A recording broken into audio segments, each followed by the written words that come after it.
Sir இப்ப எல்லா கட்சியுமே எங்கள தான் சார் அட்டாக் பண்ணுவாங்க. போட்டின்றது திமுகவுக்கு மாற்று யாரு சொல்றாங்களோ அவங்களுக்கு தான் சொல்லுவாங்க. அதுல தாவேக்கான்னு சொல்றாரு அவரு. சார் நான் சொல்றேன் நானு.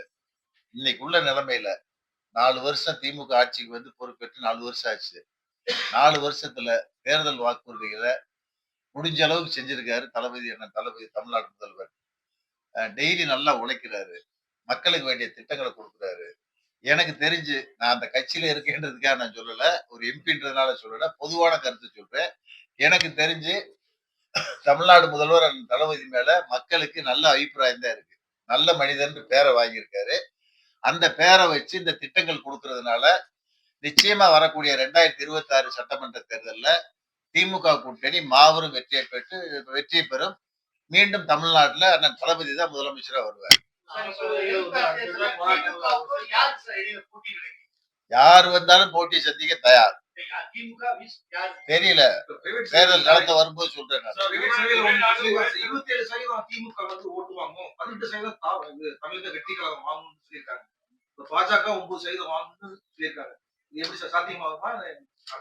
சர்வே பண்ணி சொல்றாங்க என்ன, ஒரு வருஷம் தேர்தல் இருக்கு. தேர்தல் ட்ரெண்ட்ன்றது 2 நாள்ல முடிவுகள் மாறலாம். மக்கள் மனநிலை எப்படின்னா, எங்களுக்கு ஒரு 35% ஓட்டு வங்கி இருக்கு. மாற்று கட்சிக்கு ஒரு 25 இருக்குன்னு வச்சுக்கோங்க. 35, 25, 60. ஒரு 40% பொதுமக்கள் இருப்பாங்க. அந்த பொதுமக்கள் எப்படி ஓட்டு போடுவாங்கன்னு சொன்னா, எந்த கூட்டணி ஜெயிக்கும்ன்றத ஆய்வு பண்ணி அந்த 40% எங்க போகுதோ அவங்கதான் ஜெயிப்பாங்க. ரைட்டா? சோ எங்க கூட்டணி நல்ல வலுவா இருக்கு. நிச்சயமா அண்ணன் தளபதி ஸ்டாலின் வந்து மக்களுக்கு வேண்டிய திட்டங்களை கொடுத்திருக்காரு. கூட்டணி நல்லா வச்சிருக்காரு. வெற்றி கூட்டணி மக்கள் ஆராயும் பொழுது அந்த நடுநிலையாளர்கள் ஒட்டுமொத்தமா எங்களுக்கு வாக்களிப்பாங்க. நாங்க வெற்றி பெறுவோம். இதுதான் யதார்த்தமா உண்மையா இருக்கும். ஒரே நாடு ஒரே தேர்தல் கொண்டாட்டத்துடைய எல்லாருக்கும் ஒரே மாதிரி செய்யணும் அப்படிங்கிற மாதிரி சொல்றாங்க. ஆனா அதே சமயம் நிதிகளை ஒதுக்கீடு பண்ணுறதுல வந்து பாரபட்சமா இருக்கு. ஆமா, தமிழ்நாட்டுல இருந்து வரிகள் வந்து அதிகமா இந்தியாவிலேயே வந்து வரி அதிகமா செலுத்தக்கூடிய மாநிலத்துல முதன்மையான மாநிலமா தமிழ்நாடு. இங்க தமிழ்நாட்டுல இருந்து கொடுக்கக்கூடிய வரி ₹1 கொடுத்தோம்னா மத்திய அரசு இப்ப எவ்வளவு திருப்பி தந்துட்டு இருக்காங்க? நல்ல கேள்வி.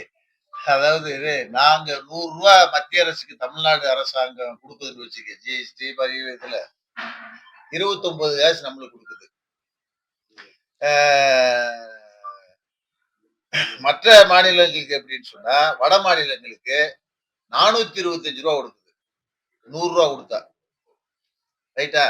பீகாருக்கு எவ்வளவு கொடுக்குதுன்னு சொன்னா, பீகாருக்கு மட்டும் தனியா ₹922 கொடுக்குது. ₹100 கொடுத்தா நம்மளுக்கு 29 காசு. ₹29 நம்மளுக்கு. வட மாநிலங்களுக்கு ₹425, பீகாருக்கு ₹922. இதை எப்படி சார் நீங்க பாப்பீங்க? பாதகம் செய்பவரை கண்டால் நாம் பயம் கொள்ளலாகாது பாப்பா. மோதி மிதித்து விடு பாப்பா, அவர் முகத்தில் உமிழ்ந்து விடு பாப்பா. அண்மை செய்திகளை உடனுக்குடன் தெரிந்து கொள்ள இணைந்திருங்கள் எம் நாடு தொலைக்காட்சியுடன்.